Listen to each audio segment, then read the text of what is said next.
This is TechCom, preserving Terminator lore since 1984.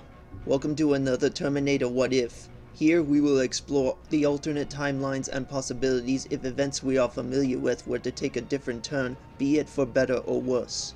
In this Terminator What If, we will explore a change made in the first film in the franchise, The Terminator.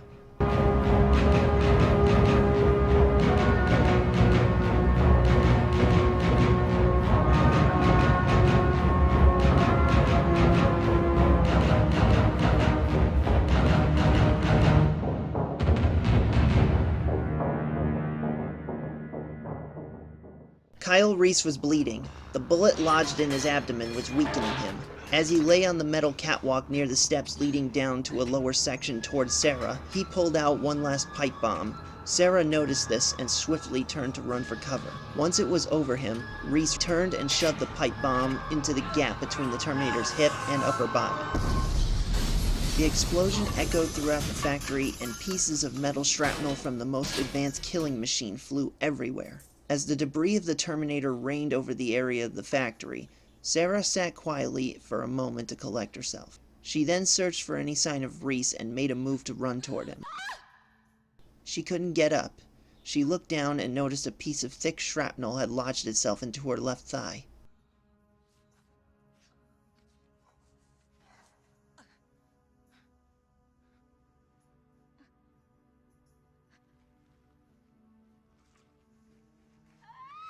She reached down and whimpered as she ripped it out before dropping it.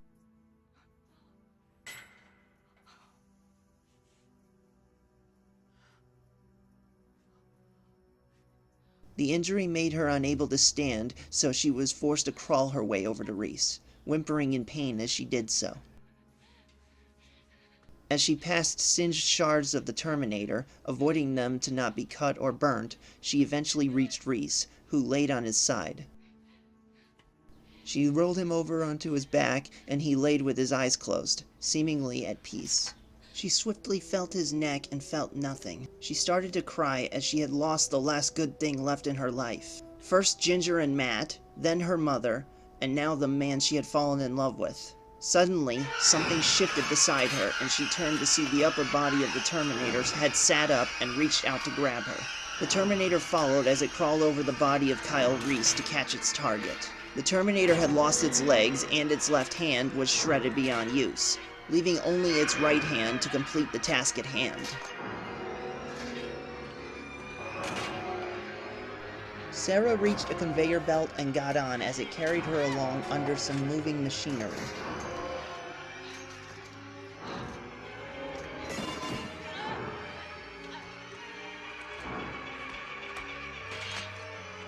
The Terminator reached the conveyor and crawled on as well, letting it do all the work in carrying it toward its target. Once Sarah reached the end of the line, she was dropped onto the tiled floor in front of a hydraulic press she had accidentally activated earlier. She instinctively climbed into it and crawled along the sleek slab to get to the other side. Once she was halfway across, the Terminator climbed up inside and clanked across the slab after her.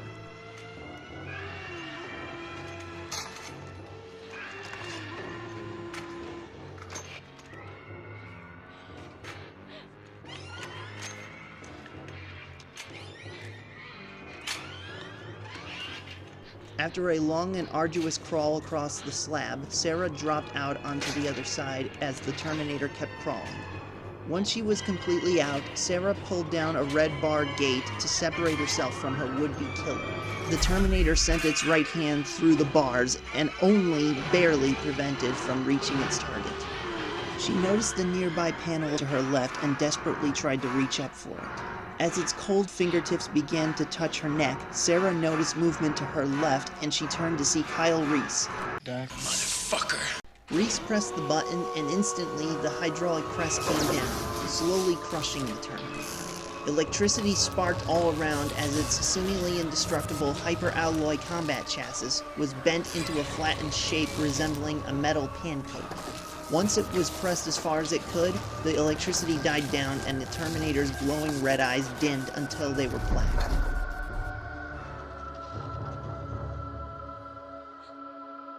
Reese let out a sigh of relief as he collapsed to the cold, hard floor. Sarah gingerly brushed the metal hand of the dead Terminator off her and laid against the machinery behind her as she and Reese heard sirens incoming. Moments later, Sarah and Reese were each placed onto a gurney. Sarah looked over toward her lover and gently reached out to grab his hand. His hand instinctively gripped hers, and they were forced to separate as they were carted out of the factory. Sarah was loaded into one ambulance, while Reese was loaded into another.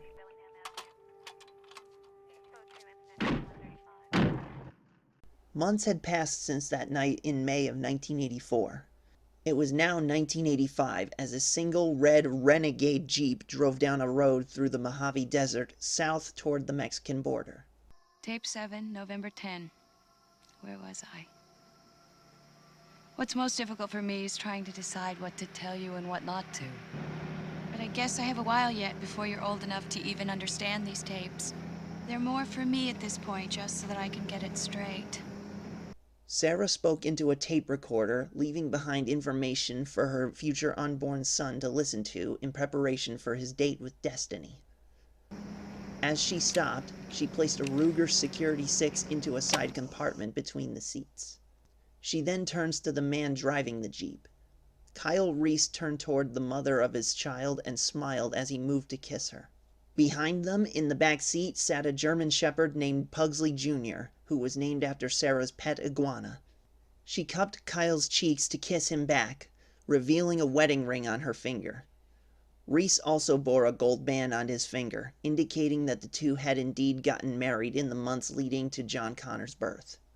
Once they parted, Sarah patted Pugsley Jr. on the head while Reese looked up as they pulled into a gas station.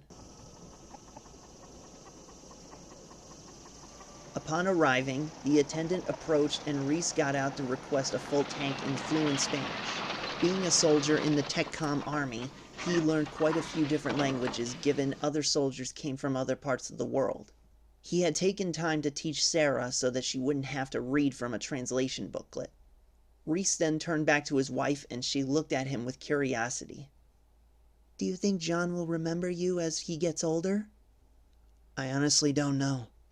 Like I said, he never talked much about his father. Probably because he knew who I was. Or he didn't even know because his father could have been some other guy before I came along. I can't imagine anyone but you." "Yeah. But John said his father dies before the war. I came close when I blew up the Terminator. A lot can still happen between now and Judgment Day." "Kyle, John told you to tell me that the future's not set. That means there's no fate but what we make. Which means that what John told you before may not be what happens this time. Things can be different." Reese smiled at her. He was always the battle-hardened soldier with a somewhat pessimistic view of things. But Sarah, despite the horror and trauma she endured, remained ever optimistic even as she had toughened up. She believed that despite how bad things had got, that they can still get better. With that said, he deferred to her wisdom when suddenly there was a flash. They looked down and saw that a young boy of Mexican descent had taken a picture of the married couple. He apparently requested in Spanish for $5 American for his picture, lest his father beat him. Pretty good hustle, kid. Cuatro. Sí, sí. Gracias. As they exchanged the money for the photo, Reese held it in his hand and got a good look at it.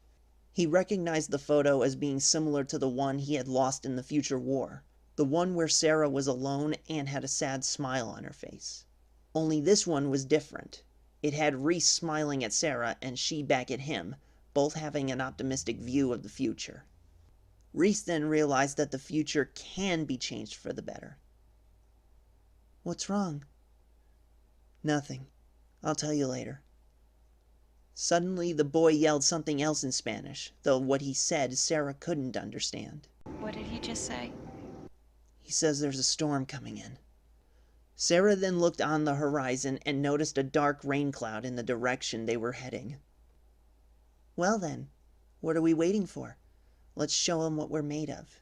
Reese then looked at his wife and smiled once again. "Let's." He then ignited the engine and the married couple took off down the road into the storm that awaited them.